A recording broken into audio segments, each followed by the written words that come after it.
Estava mexendo aqui, ajustando a outra câmera, que é para a transmissão ao vivo também. Aliás, a transmissão vai ser gravada pelo YouTube, porque devido a algumas configurações não será possível fazer a live também pelo YouTube. Mas nessa noite, antes de nós começarmos esse culto no lar, e também eu estou aqui no meu lar, porque devido a essas restrições, nós não estamos podendo nos congregarmos juntos lá no templo sede em Águazinha. Mas nós vamos fazer uma oração e em seguida Paulo vai cantar um louvor. Senhor, meu Deus, meu Pai, na Tua presença nós estamos nessa noite, Senhor, para fazer esse culto, Senhor, de estudo bíblico, para que as pessoas em seus lares, elas possam ser, Senhor, atingidas, Senhor, pela Tua palavra, uma vez que eles não podem ir ao templo, mas a Tua igreja está reunida nesse momento, Senhor, cada um em sua casa, Senhor.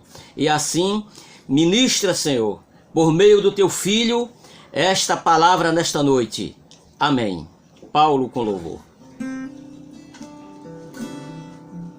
És a nossa estrela da manhã, Cordeiro Santo que nos trouxe a paz. Em Tuas mãos estão todo vencer, resposta a todo aquele que clama. A verdade é Tua palavra e não podes mentir, por isso estamos aqui. És a nossa estrela da manhã, Cordeiro Santo que nos trouxe a paz. Em Tuas mãos estão todo vencer, resposta a todo aquele que clama. A verdade é Tua palavra e não podes mentir, por isso estamos aqui.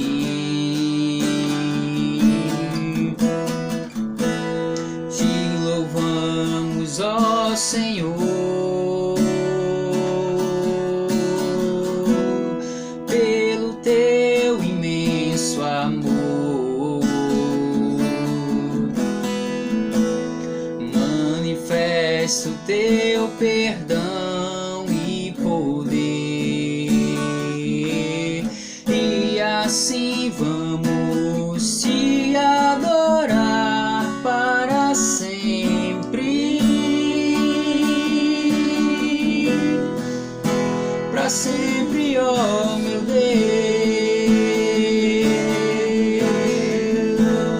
Te louvamos, ó Senhor,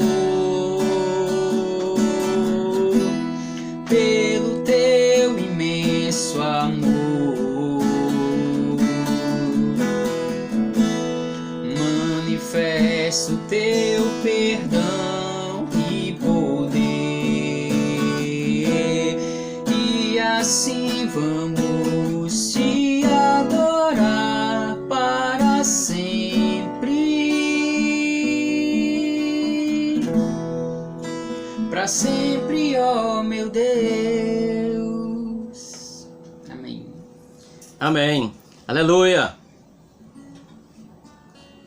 Meus irmãos, o estudo de hoje é sobre tesouros. Dois tipos de tesouros. Um é o tesouro terreno, o material aqui na terra, e o outro é o tesouro no céu, o celestial, aquele que só Jesus Cristo nos concede. E eu gostaria de convidar você a abrir sua Bíblia, ou mesmo se você não queira abrir sua Bíblia, mas que você fique atento ou atenta à leitura, conforme está escrito no Evangelho de Mateus, capítulo 6, a partir do versículo 19 até o 34, nós vamos fazer essa leitura completa e depois nós iremos comentando em blocos. Mateus, capítulo 6, a partir do versículo 19 até o versículo 34. Que diz assim: os tesouros no céu. Não acumuleis para vós outros tesouro sobre a terra, onde a traça e a ferrugem corroem, e onde ladrões escavam e roubam. Mas ajuntai para vós outros tesouro no céu, onde traça nem ferrugem corrói, e onde ladrões não escavam nem roubam. Porque onde está o teu coração, aí estará também o teu tesouro. Aliás, o texto diz: aonde está o teu tesouro, aí está o teu coração. São os olhos a lâmpada do corpo. Se os teus olhos forem bons, todo o teu corpo será luminoso. Se, porém, os teus olhos forem maus, todo o teu corpo estará em trevas. Portanto, caso a luz que em ti há sejam trevas, que grandes trevas serão. Ninguém pode servir a dois senhores, porque ou há de aborrecer-se de um e amar ao outro, ou se devorará a um e desprezará ao outro. Não podeis servir a Deus e a riqueza. Repetindo esse versículo: ninguém pode servir a dois senhores, porque ou há de aborrecer-se de um e amar ao outro, ou se devotará a um e desprezará ao outro. Não podeis servir a Deus e às riquezas. Depois nós iremos continuar a partir do versículo 25. Você acompanha, eu fiz essa pequena pausa. Pois isso vos digo, não andeis ansiosos pelas vossas vidas, quanto ao que haveis de comer ou beber, nem pelo vosso corpo, quanto ao que haveis de vestir. Não é a vida mais do que o alimento, e o corpo mais do que as vestes? Observai, as aves do céu não semeiam, não colhem, nem ajuntam em celeiros, contudo o vosso Pai Celestial as sustenta. Porventura, não valeis vós muito mais do que as aves? Qual de vós, por ansioso que esteja, pode acrescentar um côvado ao curso da sua vida? E por que andais ansiosos quanto ao vestuário? Considerai como crescem os lírios do campo, eles não trabalham nem fiam. Eu, contudo, vos afirmo que nem Salomão, em toda a sua glória, se vestiu como qualquer deles. Ora, se Deus veste assim a erva do campo, que hoje existe e amanhã é lançada no forno, quanto mais a vós outros, homens de pequena fé. Portanto, não vos inquieteis dizendo: que comeremos, que beberemos, ou com que nos vestiremos? Porque os gentios é que procuram estas coisas. Por isso, o vosso Pai Celeste sabe que necessitais de todas elas. Buscais, pois, em primeiro lugar o reino do céu e a justiça, e todas essas coisas vos serão acrescentadas. Portanto, não vos inquieteis com o dia de amanhã, pois o amanhã trará os seus cuidados. Basta ao dia o seu próprio mal. Vamos ler o versículo 33 que diz: Buscais, pois, em primeiro lugar o seu reino e a sua justiça, e todas essas coisas vos serão acrescentadas. Meus irmãos, meus amigos, que serão alcançados por meio da internet, que seja no Facebook ou mesmo no YouTube, a palavra de hoje está baseada no capítulo 6 de Mateus. É uma continuação do capítulo 5, quando Jesus Cristo havia ali proferido o sermão conhecido o Sermão do Monte, onde por meio de suas palavras ele trouxe seus discípulos e a nós também para a consciência de fazer o bem, a consciência de perdoar, a consciência de buscar a Deus. Agora Jesus Cristo, usando a sua técnica de figura de linguagem, ele fala a respeito de tesouro. Ora, podemos compreender como tesouro o nosso patrimônio, aquilo que nós lutamos para obtê-lo. Muitas vezes nós temos uma visão terrena que nós queremos sempre o melhor. Nós queremos a melhor roupa, queremos o melhor celular, queremos o melhor carro, queremos o melhor emprego, e a nossa luta é incessante. Muitas vezes nós trocamos de carro e em seguida nós percebemos que existe um carro mais moderno, logo o nosso desejo, a nossa ansiedade é para migrar desse que já não representa mais o nosso tesouro para ir para o próximo. E a luta do homem, ela é incessante por tesouro aqui na terra. E Jesus Cristo, trazendo essa alegoria com tesouro, ele falou no tesouro na terra, mas também ele falou do tesouro no céu. Eu tenho algumas anotações que eu gostaria de ler para vocês nesta noite. É o seguinte: para Jesus estar focado apenas em ajuntar tesouros na terra, traria suas preocupações correspondentes sob o constante temor das perdas de capital por prejuízos financeiros.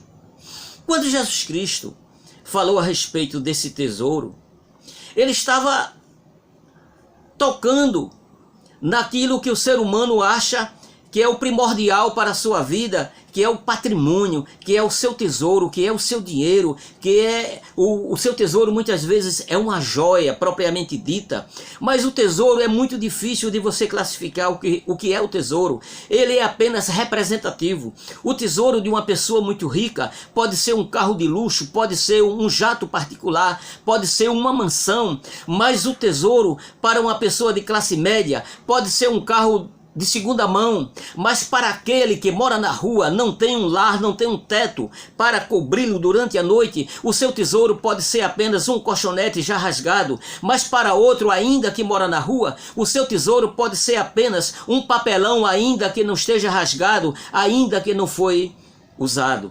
Logo, o nosso tesouro é representado por aquilo que nós possuímos. Não importa que ele custe 10 reais, que ele custe 1 milhão de reais, que ele custe 10 milhões de reais, mas o nosso tesouro sempre é representado pelo nosso bem, por aquilo que nós possuímos e por aquilo que nós lutamos para continuar de posse dele.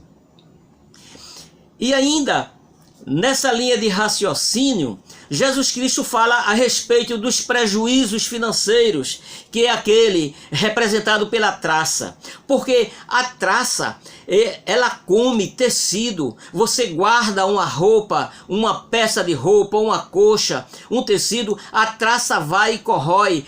Mas a traça corrói também papel em moeda guardado, ou seja, dinheiro impresso em papel. Se ele estiver guardado durante muito tempo em um lugar não muito protegido, a traça também poderá destruir esse patrimônio, esse dinheiro que representa esse tesouro, que se lutou tanto por ele e se colocou em um determinado local. Então a traça representa os prejuízos financeiros, que esses prejuízos não estão no nosso controle. É simplesmente nós confiamos naquele tesouro. Muitas vezes a gente luta tanto por esses tesouros aqui na terra e a gente não chega a usufruí-lo. Tantas pessoas que possuem bens materiais, grandes patrimônios, mas eles não podem usufruir, porque tem uns que estão acamados, outros na UTI, outros são paraplégicos, depende da assistência de uma terceira pessoa, e ele olha assim, e ele faz a pergunta: para que tanto dinheiro? Para que tanto bens que eu não posso usufruí-los? Eu, para que possa usufruí-lo parcialmente, eu preciso de assistência de alguém.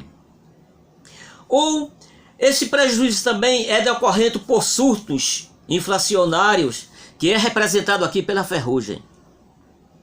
A ferrugem, ela acontece por oxidação de metais. Quando esses metais são oxidados, a ferrugem começa a destruí-lo. Daqui a pouco se percebe que aquele bem que está confeccionado em metal, ele não tem mais tanto valor, porque ele foi corroído pela ferrugem. E essa ferrugem pode ser representada pela inflação. A inflação, que você tem um patrimônio hoje que vale X de reais, mas devido à desvalorização do capital da moeda, ele passa a valer menos. Ou seja, há sempre uma corrosão de uma forma ou de outra dos tesouros aqui na terra. E Jesus Cristo estava trazendo as pessoas para um outro plano, o plano celestial, que deveria sim, ele estava falando para os seus discípulos. Ora, e os discípulos de Jesus Cristo não estavam imunes a essas coisas?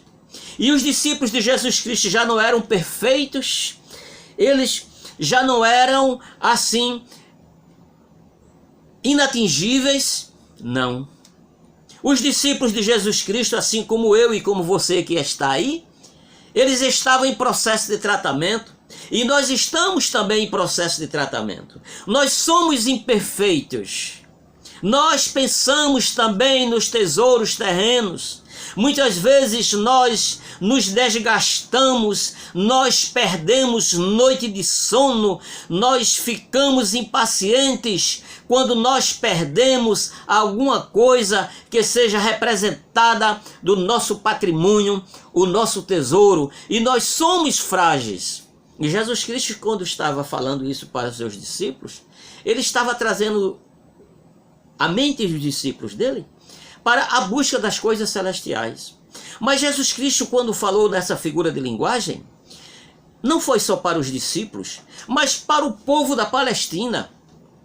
Aquelas multidões que andavam, que assistiam aos discursos de Jesus Cristo, e que serve para nós hoje. Não é em vão que nós estamos debatendo esse texto, é porque nós aplicamos como sendo atual essa linguagem, esse discurso, esse ensinamento de Jesus Cristo. Mas perceba que, somado ao medo da ação nevasta de ladrões e corruptos, Jesus afirmou que antes devemos estar focados em ajuntar os nossos tesouros no céu. E o disse pela seguinte razão: porque onde está o teu tesouro, aí estará também o teu coração. Isso está lá no versículo 21 desse capítulo que nós lemos. E o interessante, quando Jesus Cristo falou assim, de coração, ele não estava falando desse órgão que bombeia o sangue do nosso corpo. Por esse bombeamento leva o oxigênio para todo o corpo, o oxigênio que é lá filtrado e captado pelos pulmões, mas ele estava falando o coração, a razão. É por isso que nós afirmamos muitas vezes que uma pessoa que faz caridade, uma pessoa que faz o bem, nós dizemos que essa pessoa é uma pessoa de bom coração. Em contrapartida, alguém que age truculentamente, alguém que é estúpido, alguém que é avarento, alguém que não liga para os demais, nós chegamos até a afirmar que aquela pessoa não tem coração. Ou seja, aquela pessoa não tem razão, aquela pessoa não tem alma, ela não age com a consciência, com a alma, com a razão. Mas devemos estar focados em ajuntar os nossos tesouros no céu, porque nessa afirmativa, onde está o teu tesouro, aí está também o teu coração. O foco deve estar no céu, mas as ações devem ser feitas aqui na terra. Escuta bem, presta atenção bem. Eu, para juntar tesouros no céu, eu deveria estar no céu. Mas esse tesouro guardado, reservado e juntado no céu, nós o juntamos, nós o reservamos, nós o guardamos aqui na terra. E isso Jesus Cristo estava dizendo, que essa guarda, essa colheita, essa reserva desse tesouro que é guardado no céu, feita aqui na terra, ela estava sendo feita mediante as nossas boas ações, devido às nossas condutas, às nossas atitudes aqui na terra, é que abre o celeiro do céu para a guarda desse tesouro. Do contrário, seria alienação social e escapismo religioso. É comum as pessoas pegarem os textos bíblicos, as explicações de Jesus Cristo e contextualizar unilateralmente, de forma cega, de forma cética, no âmbito religioso, aquela religião que eu quero dizer assim, dogmática, aquela posição de dizer assim, é a minha religião, é a minha denominação, na tua é assim, mas a minha é bem melhor, porque a minha as pessoas têm que agir assim e assim e assim. Isso seria apenas um escapismo religioso. E quando as pessoas agem dessa forma, elas estão escapando. E uma outra coisa interessante, Jesus Cristo estava falando para os judeus e para os discípulos naquela época, mas para que essas palavras fossem aplicadas hoje, existem lideranças religiosas que estão muito preocupadas até no crescimento de suas igrejas, está muito preocupado em abrir uma nova, em brigar por domínio, por crescimento numerário, até visando a sua parte financeira. E Jesus Cristo, quando falou isso, estava fazendo referência que essas pessoas precisam ter muito cuidado para não ter a visão do reino de forma unilateral, materialista, visando enriquecimento, visando poder, visando domínio, porque todo o poder foi dado a Jesus Cristo. Ajuntam-se tesouros no céu quando as ações são o resultado da estrita obediência a Deus aqui na terra. Ou seja, eu só posso juntar tesouro no céu quando eu for obediente.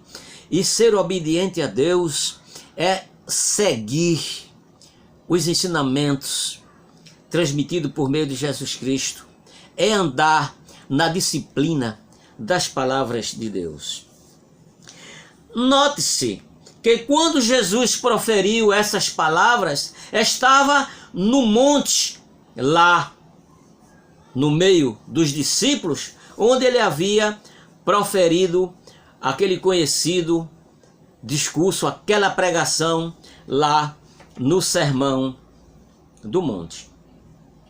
Ajuntar tesouro no céu era o corolário que condensava toda a pertinência de sua mensagem.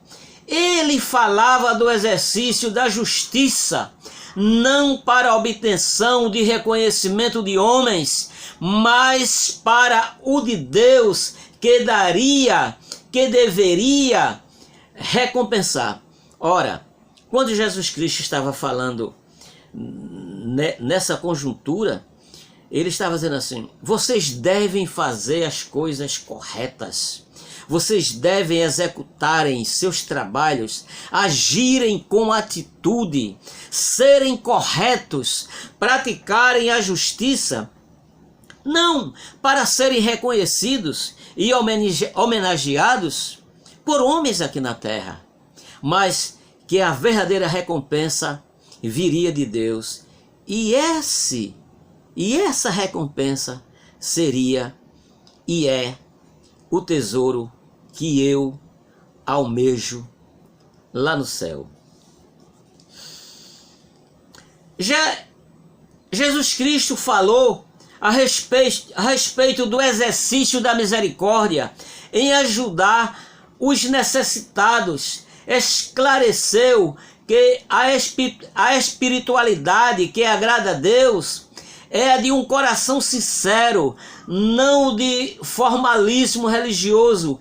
Ensinou a célebre oração do Pai Nosso, cuja essência é o cuidado de Deus. Ora, Jesus Cristo estava dizendo assim para os discípulos dele, e dizendo para mim, dizendo para você, que a nossa obediência à palavra de Deus, a nossa prática de justiça, não é nenhum conjunto de obediência religiosa, de sincronismo religioso, porque a religião, nós fazemos parte de um grupo religioso, é bem verdade, mas simplesmente com o objetivo de nós praticarmos essa justiça, nós praticarmos o ensinamento, o amadurecimento, por ouvirmos e praticarmos e ensinarmos a palavra de Deus, e não por um simples formalismo. As pessoas estão muito preocupadas com o formalismo, estão querendo aparecerem como santos,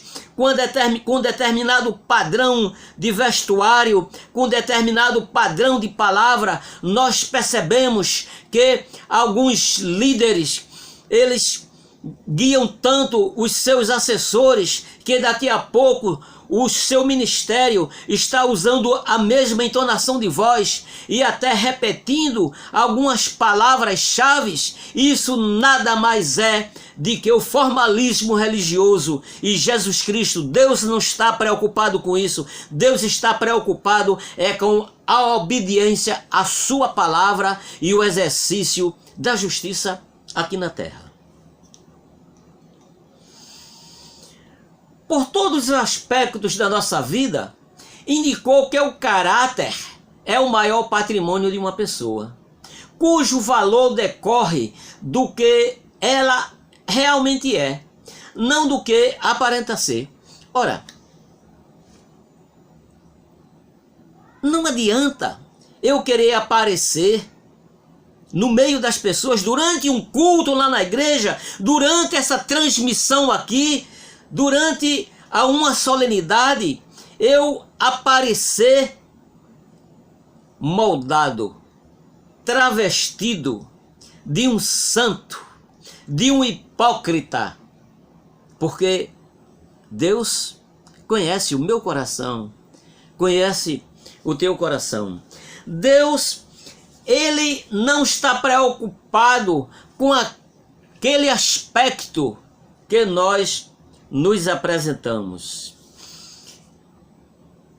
Ele está preocupado, sim, com a justiça praticada por nós.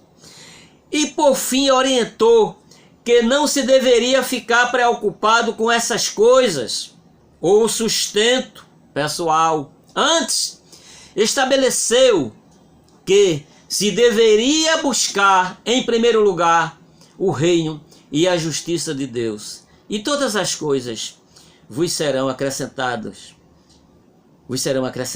conforme está nessa leitura que nós acabamos de ler. Meus irmãos, vocês podem até estar pensando assim, é um culto de estudo, mas é bastante diferente daquele apresentado no templo. É verdade. Lá no templo nós ocupamos bem mais espaço de tempo, nós envolvemos as pessoas com interação, as pessoas interagem, e aqui nós fazemos uma súmula do conteúdo para que haja compreensão do texto. Não há realmente essa interação, as pessoas não estão interagindo aqui, fazendo pergunta, muitas vezes acrescentando algum ponto de vista, acrescentando algo dentro da explicação. É por isso que é um pouco diferente e também o espaço de tempo vai ser bem menor. Em suma, ajuntar tesouros no céu tinha a ver com viver a plenitude da vida com os valores espirituais ensinados por Jesus Cristo. Ora, ensinar que juntar tesouro no céu é literalmente viver a plenitude da vida cristã aqui na terra. Porque quando se diz viver a plenitude significa quando a plenitude acontece, não tem mais nada a fazer. A plenitude das coisas, quando você quando atinge a plenitude do tempo, é porque não tem mais nada a fazer. A plenitude do conhecimento é quando você não tem mais nada a conhecer, porque você atingiu o ápice da sabedoria, o ápice do conhecimento. Aí ele diz, é a plenitude da vida com os valores espirituais do próprio Cristo, não com as vãs filosofias daqui da terra, por mais utilitárias que pudessem parecer. Ora, muitas vezes nós presenciamos tantos pregadores, alguns estudos, que eles são recheados com aplicações filosóficas, com citações de filósofos gregos, filósofos franceses, ingleses, brasileiros. É bem verdade que essas coisas nos enriquecem, nos abre também a nossa mente para compreender outras coisas, mas elas não são a essência para o ensinamento da palavra, não são a essência para a guarda do tesouro do céu, porque ela não representa nada dessa plenitude da vida espiritual, da vida cristã, com aquilo que Jesus Cristo nos ensinou. Estranhamente, o céu desperta em nós os sentimentos mais contraditórios, algumas vezes bizarras, embora seja um lugar onde nunca estivemos. Mas chega situação que alguém diz que sente saudade dos céus. Ora, eu só posso sentir saudade daquilo que eu já conheci. Eu só posso sentir saudade de uma pessoa se eu já a conheci e convivi com ela. Eu só posso sentir saudade de uma casa se eu já morei nela. Eu só posso sentir saudade de uma cidade se eu já a conheci. E assim sucessivamente. Ora, se eu ainda não estive no céu, se eu ainda não visitei o céu, como é que eu posso declarar que eu estou com saudade do céu? Ora, nós percebemos que lá em Apocalipse, Jesus Cristo levou João por meio do arrebatamento, E Jesus Cristo mostrou a João uma terça parte das glórias celestiais que estão reservadas para nós. E João, por sua vez, escreveu as 7 igrejas lá da Ásia. E nós temos pleno acesso a essas descrições. E por meio dessas descrições, e por meio das revelações que o Espírito Santo nos faz a respeito dos céus, nós criamos uma imagem da gloriosa aparência do céu, da formosura do céu. E é por meio dessa analogia também que nós chegamos a declarar que nós temos saudade dos céus. É porque nós fazemos uma projeção mediante as descrições que a Bíblia fala a respeito dos céus. Embora seja um lugar onde nunca estivemos, podemos sentir saudade. Alguns pensam que no céu, por ser um lugar de descanso, nada há para fazer. Ora, quando nós dizemos que nós vamos descansar no céu, a Bíblia diz que lá no céu não haverá descanso, porque lá no céu todos estarão cantando, todos estarão louvando e engrandecendo continuamente o nosso Deus poderoso, Jesus Cristo. E se nós iremos para o céu, nós não iremos descansar, porque quando nós partirmos daqui em corpos transformados, que seja no momento do arrebatamento, que seja por meio da ressurreição dos mortos, que eles ressuscitarão em corpos celestiais, lá não haverá fadiga, lá não haverá cansaço, logo também lá não haverá necessidade de descanso, porque lá nós estaremos cantando hosanas ao Rei, lá nós estaremos cantando aleluia a Deus Pai e honrando, porque a Bíblia diz que nesse momento nós seremos iguais a Jesus Cristo, porque nós já teremos alcançado a nossa perfeição. Mas enquanto nós somos imperfeitos aqui, nós deveremos lutar por essa perfeição para reservar esse tesouro lá no céu.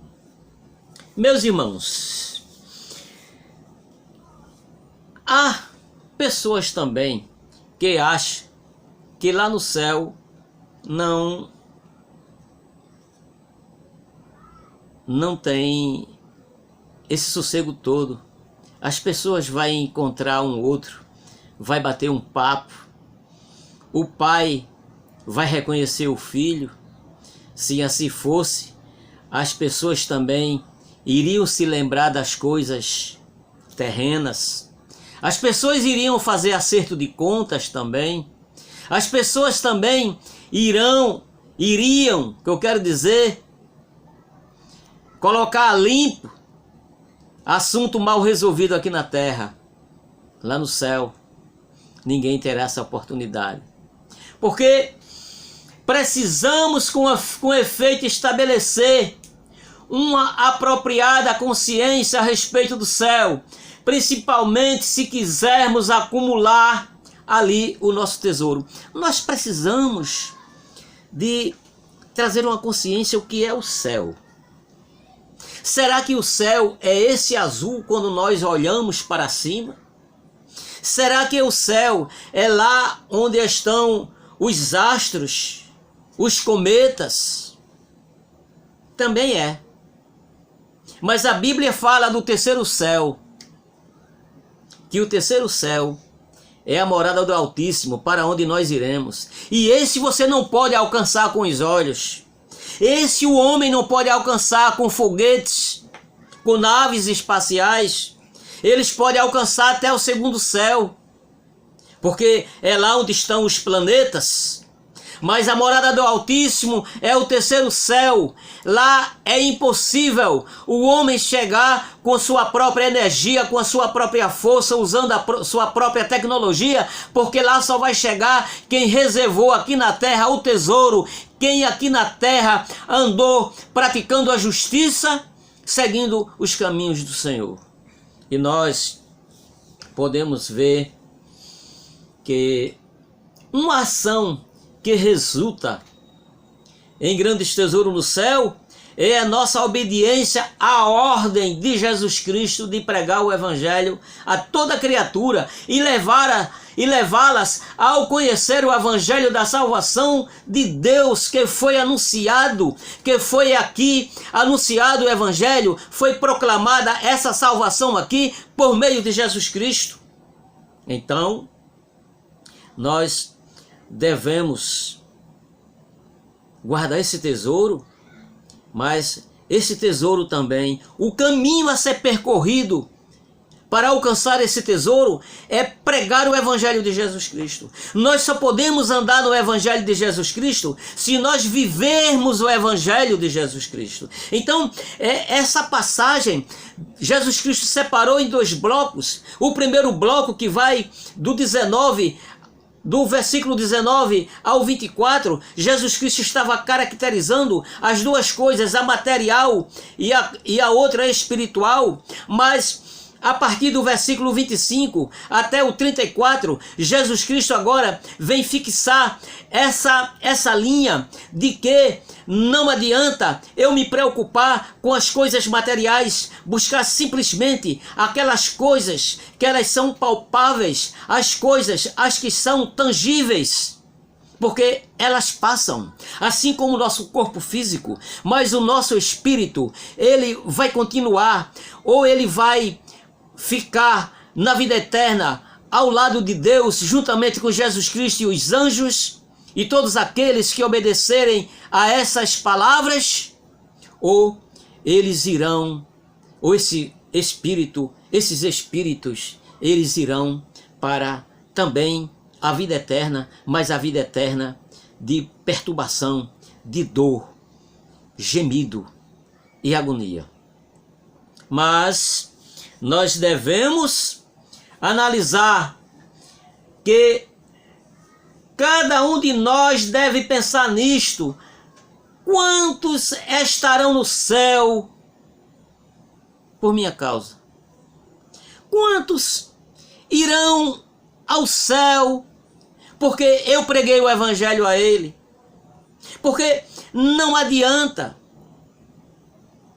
eu buscar tesouro se eu não estou no terreno, se eu não estou no caminho que leva ao tesouro. E Jesus Cristo disse que esse caminho é Ele. Ele é o caminho, Ele é a verdade e Ele também é a vida.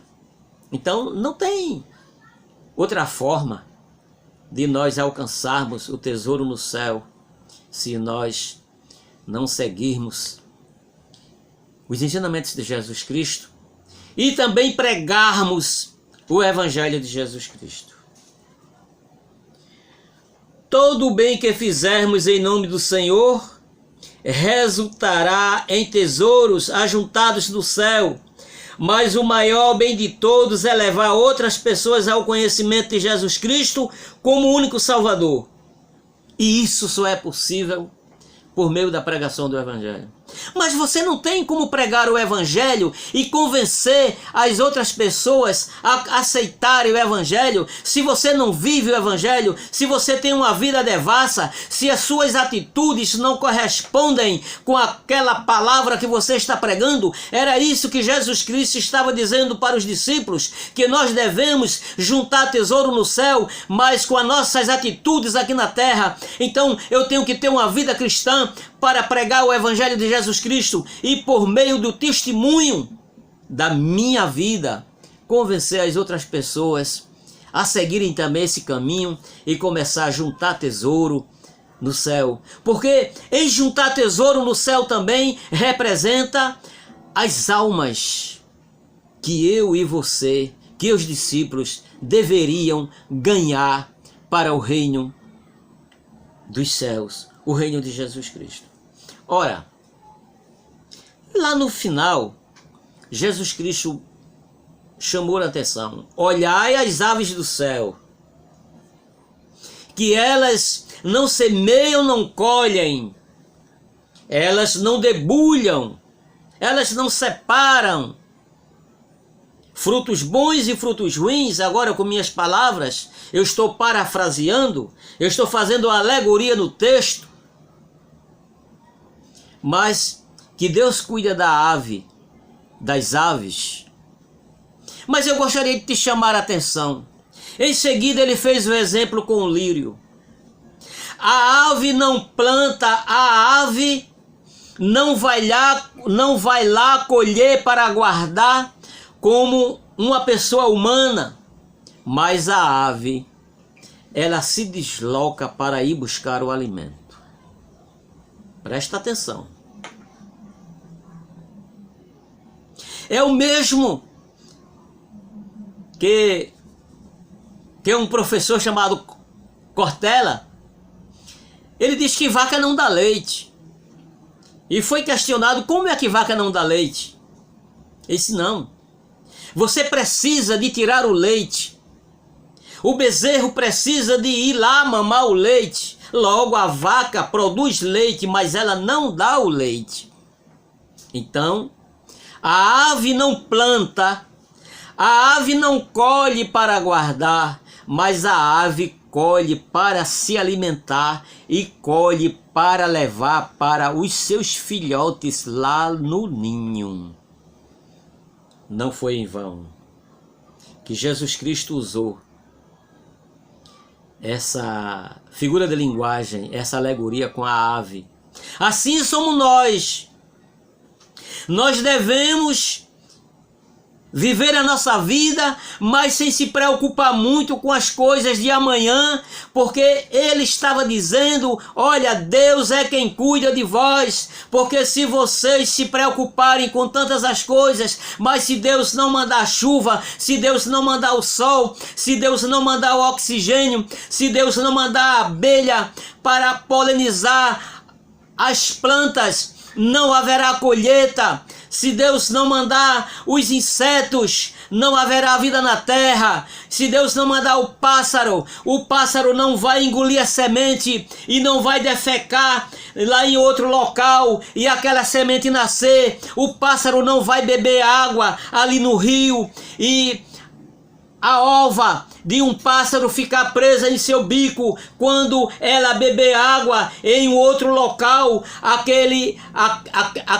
ovo, aquela ova daquele pássaro vai ficar, daquele peixe vai ficar naquele outro local e ali nascerá novos peixes. Jesus Cristo estava dizendo assim: é Deus quem cuida de todas as coisas, é Deus que cuida dos homens, é Deus que cuida dos pássaros. Aí depois, se nós analisarmos, nós vamos ver que o pássaro ele voa, ele tem vida, ele se desloca. Mas Jesus Cristo agora vai e faz agora a alegoria com o lírio dos vales. E o que é o lírio dos vales? A expressão lírio dos vales, rosa de Saron, narrada em Cantares de Salomão, acho que é no capítulo 2, Cantares de Salomão. Saron é uma região lá em Israel. Essa região era seca, ninguém queria passar lá na região de Saron, ali nos arredores das montanhas de Efraim. Mas quando o povo estava subindo para tomar posse da terra, Deus mandou orvalho, Deus mandou chuva, e aquela região de Saron passou a ser fértil, de forma de, sem plantar, nasceu a rosa de Saron, a mais perfumada, a mais bela. E essa rosa de Saron era cobiçada, ela era exportada pelo povo ali da Palestina, o povo de Israel. As pessoas de outras nações vinham comprar a rosa de Saron para dela extrair a essência para aromatizar os ambientes. Mas acontece que na beira dos caminhos, mageando os caminhos, ali também nasceram os lírios chamados lírios dos vales, perfumados, brancos, lindos. E Jesus Cristo também fez essa alegoria. Olhai os lírios dos vales, porque Deus cuida também dos lírios dos vales. E Deus cuida de você. Deus cuida de mim. Deus cuida de você. Deus cuida de você, Paulo. Deus cuida de todos nós. E eu gostaria de encerrar essa síntese dessa leitura, que é bastante longa, bastante conteúdo. Eu compactei, eu resumi para trazer uma melhor explicação baseada na minha capacidade de transmitir, mas para que também houvesse uma melhor compreensão por aqueles que estão nos assistindo. Eu não me preocupo muito em trazer palavras muito complexas, mas eu me preocupo em falar um pouco detalhado, com mais explicação, porque tem muitas pessoas que não conhecem a fundo alguns textos bíblicos e nem a explicação, nem o que existe por trás das frases chamadas as entrelinhas. Porque nós lemos o texto, mas precisamos de compreender o contexto e aplicar o intertexto. É isso que nós fizemos hoje. Lá no YouTube está sendo gravado. Logo após essa live estará disponível lá no canal do YouTube e CPI Olinda. Na próxima terça-feira o estudo será com o pastor Edivaldo. Ele irá continuar não mais no capítulo 6, mas no capítulo 7. Então, não perca. Fique atento que quinta-feira tem culto no lar, transmitido ao vivo por esses dois canais, YouTube e Facebook. E no domingo também haverá culto. O culto de domingo é transmitido a partir do templo. Vão poucas pessoas, ficam bastante dispersas dentro dessa responsabilidade de não haver agrupamentos de pessoas.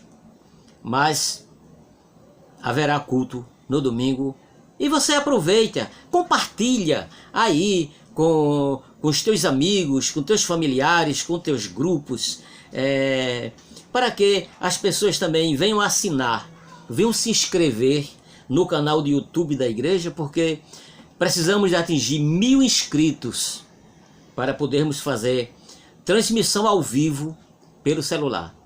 Então, um forte abraço, o abraço virtual. Fica na paz do nosso Senhor Jesus Cristo. Muito obrigado por ter participado. Que Deus seja louvado em nossas vidas. Paulo ainda vai cantar o hino.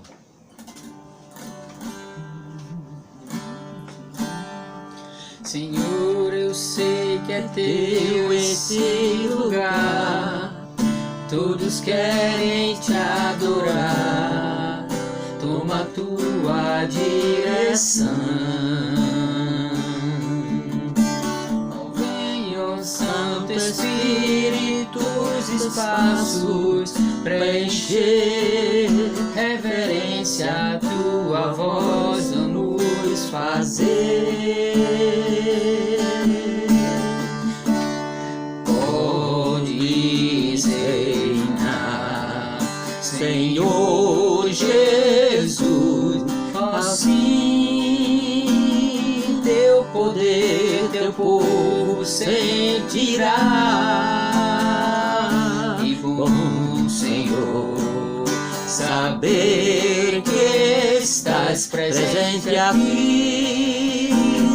Reina, Senhor, nesse lugar.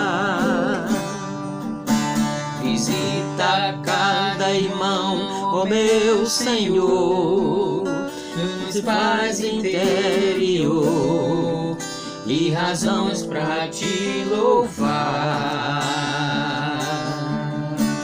Desfaz toda tristeza, incerteza e desamor. Glorifica o teu nome, ó meu Senhor. Podes reinar, Senhor Jesus, ó sim, teu poder, teu poder. Deixa Jesus Cristo reinar na tua vida. Deixa a tua vida sentir a presença do Espírito Santo, que é sentir o poder do Senhor. Senhor, neste lugar, podes reinar, Senhor Jesus, ó sim, teu poder, teu povo sentirá. Que bom, Senhor, saber que estás presente aqui. Reina, Senhor, neste lugar.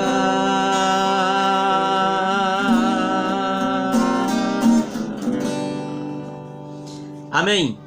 Obrigado.